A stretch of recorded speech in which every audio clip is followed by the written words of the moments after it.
When the final whistle blew in the Argentina-Egypt match, the reaction in the stands was immediate and fierce.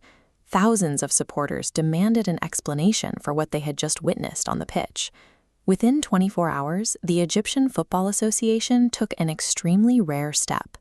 They drafted a formal complaint directly targeting the match officials, demanding a full review of the game's pivotal decisions. Online, however, the discourse bypassed the idea of simple incompetence. The prevailing narrative across social media claimed active corruption, that the video assistant referee system was weaponized by FIFA to ensure Argentina advanced. Millions of posts echoed the exact same sentiment across 5 continents before the teams had even left the locker rooms. The hashtag accusing the governing body of match fixing dominated global trending lists for days. For the sport's governing body, this level of sustained international backlash represents a severe vulnerability. Their operating model relies entirely on the public believing the game is fair. The intensity of this backlash highlights a shift in how the public perceives the game. When a major decision goes against an underdog, the modern fan is increasingly likely to see a deliberate calculation rather than a simple human error. To understand why millions of people immediately assumed foul play, we have to look at the business model driving the organization itself. International football relies heavily on a superstar economy.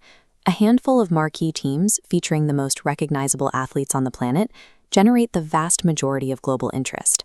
This chart tracks global broadcast viewership throughout a tournament. When a legacy team is eliminated in the early knockout rounds, overall audience retention plummets, stripping millions of viewers from the remaining broadcasts. That initial loss triggers secondary effects.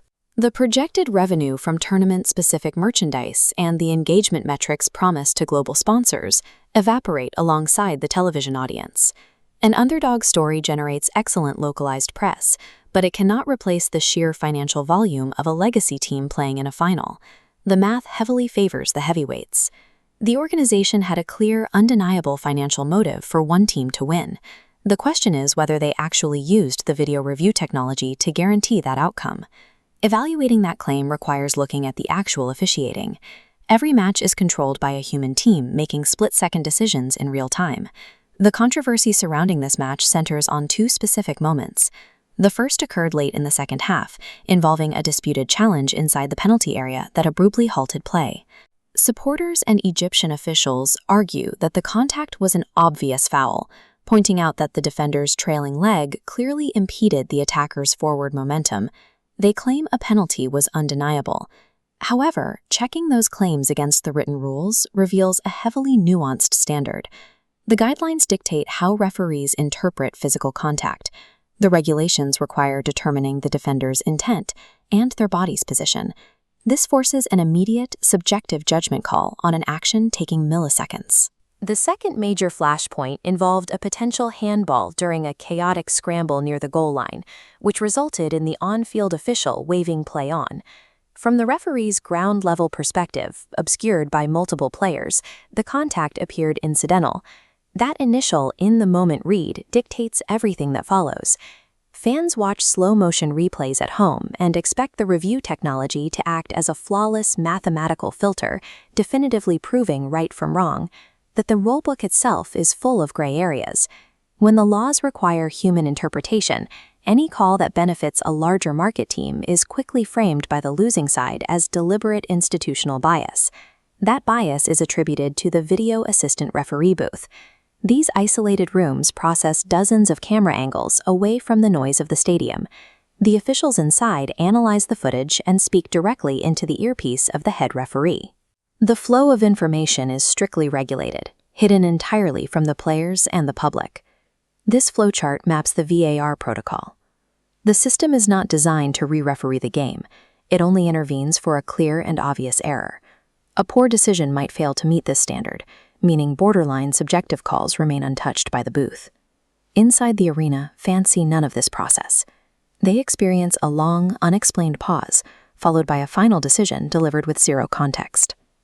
Introducing a silent, invisible piece of technology into an already tense environment did not eliminate controversy. It simply gave suspicious fans a centralized black box to blame. The fallout from the Argentina-Egypt match eventually landed here, at the governing body's headquarters in Zurich. forcing officials to address the damage to their brand. Investigations into the match audio and protocol logs consistently point to a series of disjointed, difficult interpretations by the officiating crew, rather than a coordinated effort to fix the score. The most viral claims, that referees received direct orders from executives or that broadcast feeds were intentionally altered, lack any verifiable evidence in the official record. Still, the Egyptian Federation's core complaints regarding a lack of on-field communication and the maddening inconsistency of the clear and obvious standard remain valid and unanswered. In the global sports market, maintaining the integrity of the product is mandatory. If the audience believes the competition is compromised, the actual truth of the matter becomes secondary. Proving that the officials followed the letter of the law does little to repair the damage. The public's trust is eroded by the optics of a massive corporation benefiting from questionable rulings. The financial incentive to keep star players on the screen is an undeniable fact of the broadcast business.